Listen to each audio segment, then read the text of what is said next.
Okay, started out there, and then we moved up to the big old propane stainless steel, and then when that wasn't good enough, we moved up to the Traeger pellet grill.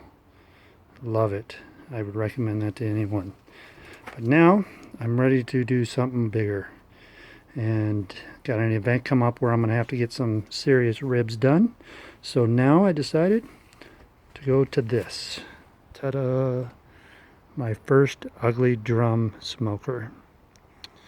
As you can see here, I went ahead and lighting might not be marked it out and drilled the holes for the hardware on 3 sides. I'm just doing 3, so I got it laid out on 3 sides. Now I'm getting ready to primer it and paint it. Let's see. So with this here, I didn't want to take the time to sand it and all that. So I went out and I found a manufacturer that reconditions these. I paid $55 for one that's cleaned down, stripped back down to metal. So I don't have to worry about burning it out or anything like that. I can just go from there. Then I went over to Lowe's, and this is the hardware. So as you can see, I kind of laid it out. I got my 2 valves to control the airflow in. I went with these valves here, basically a spigot valve. They were a little bit cheaper than the ball screw ones. The next thing is your stainless steel screws. Everybody says go with stainless, so I went with stainless.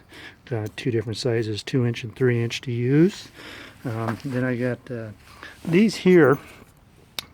Where I got an electrical department, the rest I got in plumbing. That's what's going to be on the inside of the barrel, holding all your threaded pieces in for the downspouts and the air control valves. Going with 2 long ones and then just 1 short one that I'll have a cap that I can cap off. Then just show you, I went and picked up a step drill from Harbor Freight to drill out all the holes. And then when I was out and about trying some different ideas, I picked up a couple different pans. One's going to be a deflector pan, and then one's going to sit at the bottom for my ash pan. And then I just went to Walmart and picked up a couple of 20 and a half grill grates for it, and because I'm going to have 2 grates in there, 2 different levels. And then my lid didn't come with any holes.